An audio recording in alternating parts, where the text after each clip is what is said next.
Hello, welcome to Passion, Purpose, and Paycheck, hosted by me, Ashley Kirkwood. Now, our next guest has some pretty controversial views. You all know on this show we talk about passion, we talk about love, we talk about purpose, but this will be an interesting conversation. So our next guest believes, Danielle Mitchell, owner of Average Black Girl, believes that telling people to follow their passions is the wrong thing to do. Now, we're going to get more into why she thinks that and also more about the average black girl. But let's get started with that question. So what do you mean by that, Danielle?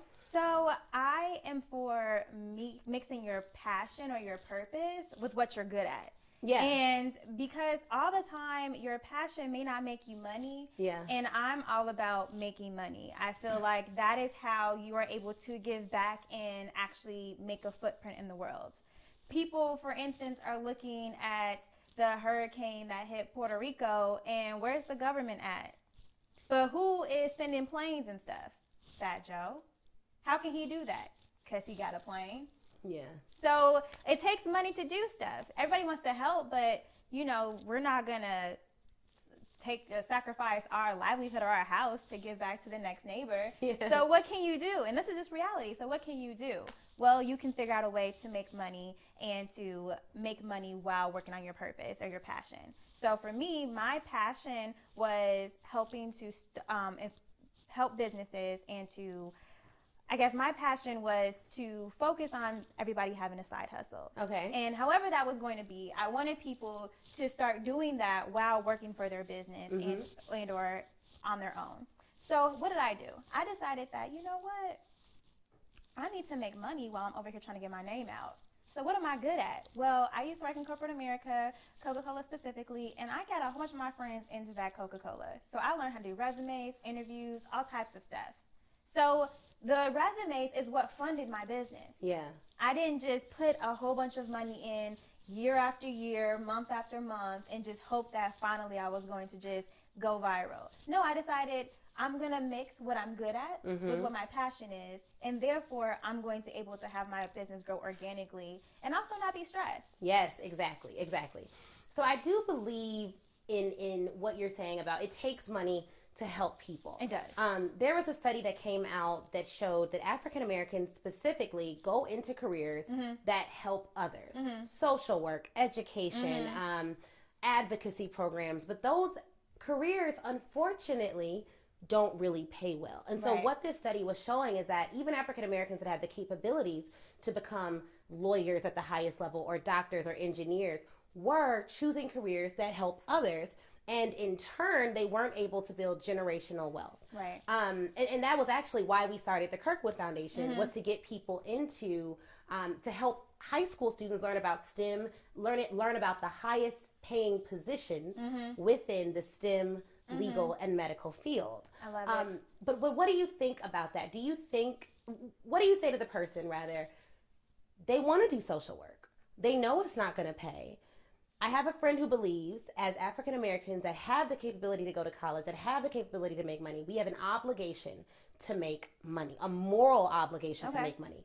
Do you agree with that? I can agree with that now specifically because I do have friends that are in those industries. We both do. And, you know, when things come out, they can even help to, like, for instance, when I was starting my business, a lot of my friends just gave me money to start. But those that were in those other industries weren't able to. So although those positions are needed and they are useful, I think that we need to change our mindset as African Americans. So I want to go here then. Would you agree that as African Americans, it's not our obligation to go into these helping professions full time, but maybe we should leave that work to other cultures and other races because it's our time to make money. Yeah, I mean, it's a thought, right? I mean, it's not a point that everyone would agree with, but what are your thoughts on that? I actually do agree with that, especially now. We've gone to college. I've gone and been with a lot of like international African American students who are first gen, and they are in these engineering, business, STEM. Not saying that we aren't. We are definitely in there. Place. But I think we need to move forward to that. I want to tell you a story real quick. Chicago had their teacher layoffs. I had a whole bunch of my friends reach out to me, like my mom got laid off from the CPS. She has no transferable skills. I can try to work with her job, but she's been a teacher. She doesn't even know how to do a PowerPoint. What transferable skills does she have? Has she had a business degree, an engineering degree, accounting degree, and teach? She could have done that. I think that we need to get out of the place of you want to be a teacher, you have to go to education. I could be a teacher if I wanted to. All you need is a certification.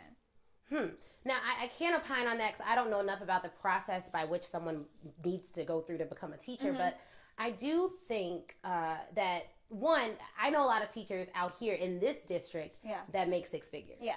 So I think that there's money to be made in the education field. I personally love and respect educators, as I know we all do. But there is something to us being strategic and transparent about making money. And for me, a lot of the kids that we work with, they don't come from Baltimore, Illinois. You know what I mean? Like, they're not from these communities where they have, a two-parent household or a one-parent household that can provide. If they don't make it, they're going back on the block. If they don't make it, like, they are their own safety net. Right. And when you're your own safety net, you got to strategize differently. And as a community, I don't think we do a good job talking about money. I don't think we do a good job saying, look, there's nothing wrong with you choosing a career that pays so that you can then invest in not only the community, but in yourself and in other passions that you have. Right. I'm for that path. I've heard a lot of people talk about going into high net worth careers so that you can fund other initiatives, investments, and build real wealth. And I think that this is also like, we're in our second generation phase, right? Going to college. A lot of us. A lot of us are in there. So now we're seeing, before we were just told, go to school, get a good job with good benefits. So education just meant anything. And a lot of times a degree was a degree and it can be transferable to a lot of different jobs. Yeah. Now certain jobs are saying you need to have a degree from either a business degree, an engineering degree. Like, you have to have something specific. And from a certain versus school. Before. Yeah, and a different school is something that we need to talk about as well. But before, you didn't need that. Yeah. Maybe you could have came out with a liberal arts degree and still done anything. I think that it matters what field you're in, right? For law in particular, I meet a lot of law students because I am working on a book called The Law School Hustle. Right. I'm also I do a lot of coaching of law students to teach them how to get from, you're in law school, but you want a specific career, you want a specific path. And a lot of the students that talk to me, because I'm in big law, I'm at a large law firm. When I say big law, that's what I mean. And the reason I'm in big law is because I looked up, I went into law school kind of blind. I went in knowing I wanted to be a lawyer. I originally thought I wanted to be a public defender. Don't want to do that.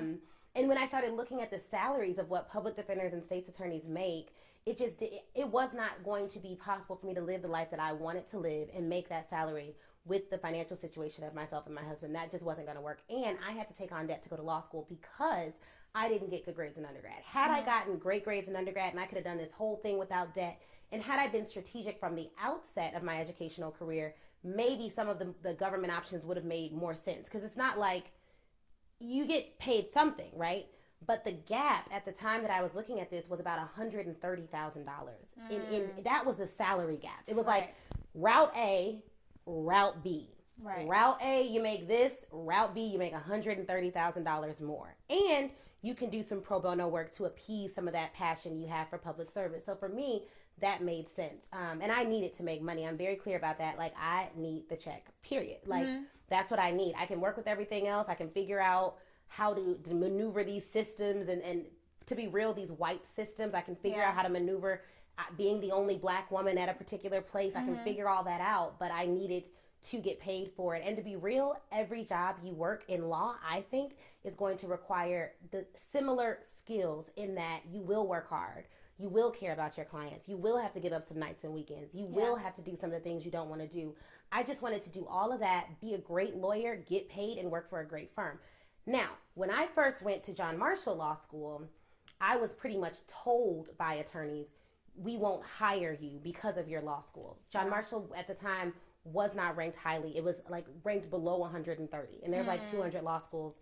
It's around 200 law schools in the country. And they were ranked definitely towards the bottom and still are, right? So the law firms that I was looking at, and I was looking at the top law firms in the city and in the country, were not interested in recruiting or hiring people from that law school. Has it happened? Was there one or two? Yes.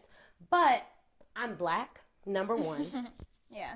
Was there one or two Black John Marshall graduates at the firms I was recruiting? Absolutely not. I was trying to get at, absolutely not. And so I asked them, I was very transparent. I'm like, well, what do you need? And they were like, you need to go to a top 14 law school. And I was like, well, why? And they were like, look up the average salaries.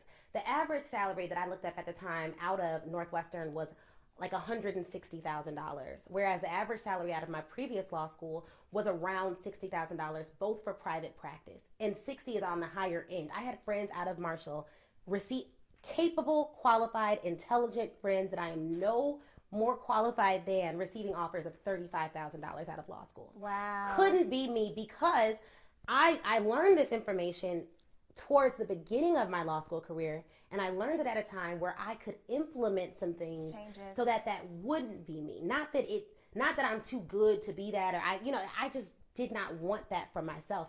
And I think one of the things we don't do a good job of is saying exactly what we want and going for exactly what we want, not compromising. Be real with yourself. Do you want to go to a top school? If the answer is yes, the question is, what do I have to do to get to a top school? And if you get there, what do I have to do to be successful at the top school? And what I heard a lot at my previous school were people that were like, well, I would never get in there. I could never do that. Or I don't really want that. When they did. And if you don't, that's fine. But I find that people don't talk about their dreams because saying it out loud holds you accountable. Got it. Telling people means that they'll know and they may follow up. That's true. If I never tell anyone that I have big aspirations, no one will ever expect anything big of me. So if I become mediocre, then that's okay. If I become good, then I'm doing great. And I didn't want my bar to be set low. I trusted God enough to say exactly what I want, go for exactly what I want, and then put it in action. Yeah. And people do look at it and they're like, oh, well, you've done so well. You have this, you do that. My first year of practice with bonus and everything, I could make like well over $180,000. Like that's my reality. But there were a lot of steps that went into that process. There were a lot of late nights. There was a lot of people I didn't talk to a lot in law school. It was really family, husband, church, school. Yeah. Like that was pretty much it. That was it. Like I, prayed when I was my husband, but I couldn't make all the events. I couldn't, I wasn't kikiing with my classmates after school. I wasn't hitting all the happy hours with them. I did networking because that was a part of the plan. Like you just have to be strategic in that regard. But where you go to school in some fields matters a lot. And I think that people need to think about, does it matter? That's the first question. Does it matter? It may not matter in every field. Right. I have friends in medical school. They do residency. They do well. They don't really, it doesn't really matter for them in the same way. It doesn't. But, Northwestern medical degree, that's going to say something to people. Yeah. And everyone that I talked to, I had all A's at John Marshall. I would get in a cab like, oh, you go to John Marshall? Great. Right when I transferred to Northwestern, I didn't have a grade on the books. And I would say, I go to Northwestern. They were like, oh, you must be smart. It was an automatic shift in not only the way others viewed me, but the way I was able to, the way that it empowered me to view myself.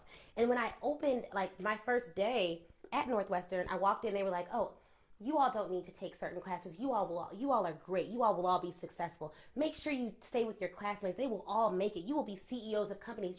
And these are the affirmations that we receive from the faculty, the staff, and our peers, is you are all excellent. Wow. No one at Northwestern, not every idea I've ever given to a professor at Northwestern, they immediately validated. The deans validated. I still talk to one of the former deans of students. He validates me. Like they know, like when you come here, when you go here, you will be great. Right. And that resonated in everything that happened at the school. The biggest difference between going to a higher ranked school and a lower ranked school is the way that the students view themselves a lot of times, and the way that the faculty and staff empowers the students. And for minorities, we don't get empowered enough. No, we don't. Our communities are not empowering us at the same level as our peer groups, peer ethnicities. They're not empowering us like that. Yes. And so for us in particular, it is important to go somewhere where you can be empowered. That's why I like HBCUs. I don't care what the rankings say about an HBCU. My friends from HBCUs are empowered. Yep. And that is what makes them exceptional in so many regards. Because even at a U of I, it was a great school, but I didn't go there feeling empowered. I didn't feel like faculty and staff were like, oh, hello, Ashley, you will be exceptional. Tell me your dreams. You know what I mean? And I legit felt like that at Northwestern. Like, they'd be like, so what do you want to do?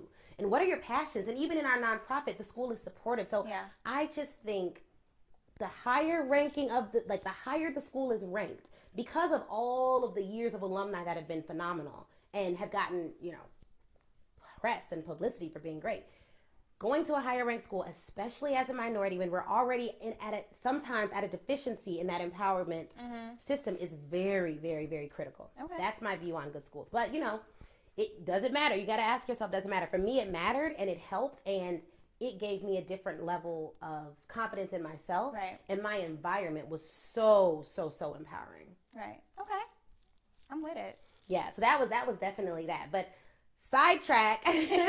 So we're definitely going to talk more about this, because this actually resonates in a lot of the things you do with your company as well. Yes. But what is Average Black Girl? Okay, so first I have a business called Melanin Business. That's like the name of my company. And Melanin Business, I call it, is like the Coca-Cola of the company. And Average Black Girl is the Sprite. So they're together, but they have different entities. So Melanin Business is a marketing firm, and underneath that, our first project is a global Black business directory. So it's free to sign up, free to add your businesses. We're in 4 different countries. You can basically find anything from paper towels to laundry detergents to all the Black-owned bank branch locations in the United States. Mm-hmm. So underneath that is Average Black Girl, and that's where people come if they need a service, if you need a website, if you need a marketing strategy, business development strategy, or any type of thing to say, hey, I'm stuck, I need help, or even if you need to publish your own social media images, we do that as well. Oh, great. So with Average Black Girl, it is 2 different peers. One, we help existing businesses, and then we also encourage everyone to start a business and have a side hustle. That is how we make generational wealth. Like I said before, a lot of us are in our second generation area. So if you are a lawyer, then 9 times out of 10, your mom or your auntie, someone else is a lawyer. So you're making nice money, but you're still making around the same amount of money that your parents are making. Mm-hmm. So yes, inflation, you're making quote unquote more money, but what is going to get you to that millionaire status? Well, you need to have a side business while working. And I'm an advocate of starting while working for a business. Mm-hmm. There are so many stories that you hear of people that are sleeping on couches and doing all that type of stuff, but a lot of them were white men. And that is their reality. But with social media, it's not going to take as long. And also, you may never know what you're going to start. Like my business when I first started was just on YouTube, and now it's something totally different. Yeah. So what you think is going to be may be totally different once you actually start getting out there. Yeah. And it takes time for you to grow. Yeah. A lot of people are like, well, I want to go viral tomorrow. Well, if you went viral tomorrow, you would have horrible customer service because it's just you. Yeah. Things would not be in that 48-hour turnaround that you're promising. Yeah. Like so many things wouldn't happen because you don't have the processes, the systems, the personnel in place. Yeah. So you actually want to grow organically, but you want to continue to grow. And then on my YouTube channel, I not only give marketing tips and strategies and how-tos, but I have a playlist where I interview different Black businesses, and I've been doing it for 3 years. And each time we interview a business, we always have a takeaway. We want people that are watching this saying, oh, I want to have my own private practice, or I want to have my own, law firm, to know this is what I did that went well. This is what I did that I didn't do. So people aren't making the same mistakes over and over again. And then overall, I'll vlog. I'll even go with rants when I think something is popular or if I want to give my mind. But overall, it's all positive Black content. I focus less on what white people do and more like our white savior's not coming. So let's save ourselves. And what do you mean by that? Our white savior's not coming? A lot of people, I think that we need, someone white to validate our movements. Like Colin Kaepernick, when that white football player kneeled, now everybody want to talk about it. And it's like, we don't need him to validate that we were already doing something. Keep the focus. The focus is on Black people being killed by police and not being held accountable. He can say that he wants it to be for everybody, and now everybody's kind of kumbaya, but that doesn't take away that this is what the protest was for. And Colin Kaepernick is validation enough that people should be into it. We don't need everybody else to kind of join in to say, oh, now we're for it. So let's go back a little bit. You went to University of Illinois College of Business and worked for various Fortune 500 companies. Yes, so I did this organization. It's called Management and Leadership for Tomorrow, ML4T.org. Shout that out. So it was actually started by John Rice and John Legend. And it's for minorities, African Americans, Latino, and Native Americans to get into really great internships. So the career prep one is for internships, and I had my internship with L'Oreal. But they also have one to get into top tier B school, so Harvard, all of those people, Northwestern. So if you're interested in either one, they have one for each, and I love MLT. So they opened the door, and that was my first exposure to influencers and brand people and product development. And so that kind of always stayed with me. And I was like, okay, back pocket, we're going to figure out how to live this life where you're getting free stuff, you're getting invited to parties, and you're pretty much getting paid to do what you want to do and kind of content create. Now, as I understand it, it was the way that you were treated as a Black woman at one of your companies that kind of launched. Yes, absolutely. So then I went to Coca-Cola, which was a great first start for me. And I was in Orlando, and then I moved to Miami, and I ended my time with Coca-Cola in Atlanta. So when I was in Orlando, I had my first discrimination. Okay. So first of all, in Orlando, Trayvon Martin happened when I was right when I was down the street. So that actually changed my entire mindset because I had just moved to Orlando. I, wore my hoodie from U of I. I was still representing. But in Orlando, everybody has a gated community because there's alligators and things to keep out. So it's very normal for people to just have a quote unquote gated community. So in Sanford is not a bad neighborhood. I would live maybe 20 minutes away. I was in Maitland. And that pretty much kind of changed my life. So when the verdicts did not come out in favor of what I wanted, I started to go on change.org. And I was on there, I would put out an hour of my day when I came home to look at things and apply and petition and stuff. And what's supposed to happen is when you get a certain amount of signatures, supposed to go to the president's desk, and then he's supposed to give a response back on what he's going to do. And things only happened if they went viral. And I was like, okay, I have a good job. I have a degree. I have these experiences. What can I specifically do? So when I went to Miami, that's when I started really working on getting all of my friends, anybody into Coca-Cola. I'm like, if I can't do nothing, I can at least help my socioeconomic status. Right. And during that time, I had a white woman manager, and she was basically racist. So I had a client that was a little difficult, and I called my white counterpart that was, I think, about 70 years old, but we were still in the same area, we did the same job. And so I was telling him what was going on, and I was asking for advice, and he was like, wait, I've had a difficult client too, and Heather was definitely the one that was helping me. I didn't get that same treatment. You're not getting the same treatment as me. And he was like, And this was a white colleague. This was a white man that identified the issue of that said you're not getting the same treatment that I am. That happens. I understand. I'm not gonna say what to do, but I'm just saying I didn't get all of this. So I called my friend's mom, who was a lawyer, and I was like, I need help. And so she walked me through the entire process. We filed a dispute. We had gotten all the information from him. I had Robert email me all this type of stuff. Wow, and he was willing to help you. He didn't know, really. I was just asking for information. She's don't tell him. Right. And then I submitted everything. And then what happened was they went through and they were like, yeah, you've had discrimination. We're going to move you. Where do you want to go? So I was like, well, all roads lead to Atlanta. So I went to Atlanta. So everything was fine. I didn't have, any pay issue or anything like that. See, I think that's a good point. And to the company's credit, yes, they had they did what they were supposed to in place to address discrimination. And I think that a lot of the issue with my profession, quite candidly, is that when you suffer something like that at a large law firm, there are not the same systems in place. The same anonymity is not necessarily provided to you because it's not set up like a company. And I have a lot of friends that have said, here's the truth. Not all companies and not all firms have figured out a way to police individual bad behavior when it shows up in a review, when it shows up in the way that they treat you. And then people will say, well, are multiple people saying this? Well, maybe, but multiple people are not Black. It is not uncommon for me to work. Let me be real. I have never worked under a partner that was African American at my firm or at my firm. Now, I've worked at previous firms that were more diverse, that were great. And I'm going to tell you, my experience was very different. Working for working for a firm in which the head of the firm is an African American man, or the head of the firm, head of hiring is an African American man, afforded me a very different experience than the one that I received not working for anyone who's African American. Yeah. And it's the love, it's the care, and it's the way they review us. I agree. I'm very thankful that I was able to have that process and procedures in place.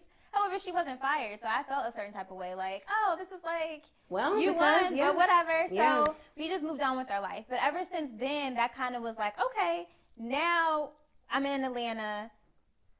What am I going to do that I can actually make a difference? Because although I won, I was one step away of not having all my ducks in order for having an entirely different life. So now I no longer feel like I'm in charge of my control. Like, I'm not in charge of my career. So a part of the show is passion, and so we talk about love. So how has it been in your dating life? Are you dating? Are you single? I'm single and dating. Okay. So, I don't know. Ask me that question. And so what is your view on that? Do you want to be married? Yes, I do definitely want to be married. Not only do I want to be married, I'm at the purpose in my life, or process in my life, where I've understood after my year of like traveling and working for myself that I definitely want to homeschool my children until they're in the first grade. And I say that because I feel you don't like have kids now. I Just don't. to be clear for our I don't have audience. kids right now, but I definitely think that's what I want to do. And I say that because I feel like I wish that I was bilingual. And even though I did do it in high school and I did do it in college, it just didn't stick with me as if I would have gotten it younger. So for me, I want my kids to know Spanish, French, and an African language of my choice. What are you looking for in a mate? For all our single fellas out there. So what am I looking for? I'm looking for someone that does give back, but he doesn't have the same passion or purpose as me. So what I like to do is I want them to already kind of have what they're doing and going on, and I can help, but it definitely doesn't have to be the same thing as what I'm doing. Yeah. Christian, and just kind of mean what they say and own their stuff. That's pretty much the main thing. I want you to be the man. Exactly. I mean, I think all of that is great. And what I tell everyone, marry for character. Marry for character and marry for legacy. So I feel like your spouse, it's not all about happily ever after. It's not about the love. You should love them. You should love them, but it's not all about it. Yeah, it's not all about how you feel. And love isn't about how you feel. Exactly. And I think that people mistake that, and they think that love is how I feel. But love is not how you feel. Love really is, at least in my viewpoint, biblically speaking, love is what Christ showed us. It was sacrifice. And sometimes Christ punishes us, but that doesn't mean he doesn't love us. Your spouse should be able to tell you the real deal. It's not all about happily ever after. It definitely is about building a legacy. I agree. And I don't know if people think about that, but you can't build a house with everybody if they don't got the right tools. Oh, can't build with everybody now. So marry for character and find you, because you're so beautiful, you're so passionate, you have all these things going on, and I have seen where women who have all of that will marry someone who doesn't match that in any way. And not that he has to do what you do. Right. But I mean, they will go get somebody who just has no passion, has no spark, and to the degree that, because you're in the best position ever. You choose, like you can, like you were saying earlier, we spoke earlier, and you were saying how you don't, when you go to the club or you meet a guy, wherever you meet him, you're asking him some initial questions. So we can role play. Yeah. You can say, ask me. I have time to ask me. Okay, so I'm like, hey, Danielle, can I get your number? Hey, you have to ask a few questions first. Okay, so, what's first of all, are you Christian? Yes. Okay, and do you have children? Yeah, I got 2 kids. Okay, well, thank you, but I'm not interested. That's smart. Yeah. That's smart. There's nothing wrong with that at all. Yeah, I'm still nice. I'm still pleasant. It's not like, oh, you have the plague. That's just not what I'm looking for. No, that's smart. That's exact. I mean, that makes perfect sense. So I'll say, how old are you? Do you have children? Are you Christian? And then if they still want to be like, well, ask me some more questions, because they get into it. I'd be like, okay, what's the purpose in life? Ask me some more questions. They'd be like, okay, I've never been asked like that. And I'm like, okay, well, now you can get my number. Yeah, because I just don't want to waste my time. I know that there are certain things that are my non-negotiables, and having the same faith and not having children already before our family is what I don't want. So, and you know what? That's not to say that a man with kids is not phenomenal, but that's not what you want. That's just not for me. And that is okay. And everybody should have different non-negotiables. You should. And a lot of people that I see on social media particularly, we are quick to bash other people's views. We are quick to say, well, how can you say that? And I mean, we are quick to overimpose our views on others. But if that's what you want, that's what you want. And there's nothing wrong with your desires. I mean, when your parents got married, did either of them have kids? No. So, I mean, that's also what you see. And neither did my grandparents. And are they still married? Yes, they are. And so maybe that's what your idea of love was. Right. That and is what I've learned. Nothing wrong with that. My parents, same way. Not to say that you can't have that, but it's just not for me. Yeah. And I feel like a lot of people, because like the love and hip hop and all that society, they get confused. Yes. Like when you go to high school reunions, a lot of people do have children. But when I went to college, a lot of people don't, because it's a big group out here that actually are waiting within the confines of marriage to start a family. And you don't have to be with this new society to understand that you can have traditional values. And I personally have a lot of traditional values. So people are like, are you a feminist? I'd be like, in a certain way, I feel like everybody should have the right to choose how they want to live, however they want to. Exactly. But for me, in my house, I believe, God, head, neck, as far as like God, man, woman. And that's how I want to be. And that's what I attract. And that's your right. I mean, that is 100% your right. I think people would be surprised to think that you feel that way, considering how outspoken you are. But see, I'm outspoken about everything black. Yeah. You know what I mean? Seriously. Like Issa Rae. Oh, is that Issa Rae? I'm voting for everybody black. When she said that, I was like, every time I watch anything, I don't have to know what the competition is. I'm like, oh, babe, there's a black girl. Oh, number three. Exactly. Like, I don't care. I'm always like, ooh, I want the sister to win. Yeah. I do. And there's nothing wrong with that. And the fact that society paints that as like, oh, that's a big thing when you vote for everybody black. But nobody's saying anything when, all these movies have no black characters. Like, we just didn't exist. Here's the thing. We will have real equality in this country, when we can see a board of directors for a Fortune 500 company and the board can be 100% black and no one says it's a diversity initiative. Boom. That's when we will have diversity in this country. Boom. Because diversity is not, like, I have so many of these companies and these large organizations, they will hire 9 or 10 African Americans in a class of 60 or 70 and say, look at our great diversity. But the reality is, you should be able to hire 100% African Americans, and no one calls it a diversity initiative. We call it valuing difference and putting a financial value on difference, one which will make the company money.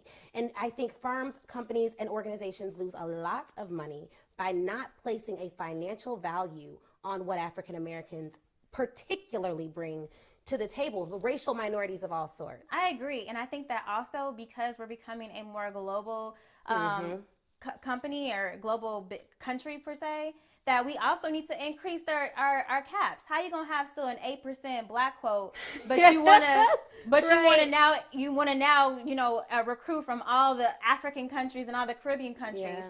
That means that you need to have still the 8% African Americans that were third generations here, but then increase. Why aren't we at 15 yet, so that you can make money for it? Now you got us fighting each other for the same 8%. That's where I don't like. And I'm like, instead of saying, oh, well, my subgroup is winning, let's push it and say, why is it still 8%? Yeah. Why don't we have 15%? Why don't we have 20%? So to that end, what you're doing is great. So you are helping black businesses build wealth, create people who work jobs full time, create and sustain side businesses that may be their passions or maybe their hustles. Yes. How can people reach you for services? Oh, you can reach me at averageblackgirl.org. You can email me at admin@melaninbusiness.com. Facebook and Instagram is Average Black Girl, and then my Twitter is AVG Black Girl. Awesome. Yes. Well, Danielle, thank you so much. We will definitely have to have you back to dish more. We're definitely going to be launching something called the Saved in the City segment, where we talk about how people do, and we talk about sex, love, and intimacy and celibacy, which is a big thing that people are doing. So we will have you back. Yes, thank you so much for joining us today. Danielle Mitchell, Average Black Girl. Look her up, whether it be your side business or your main business. She can help you make it sustainable and grow. Okay.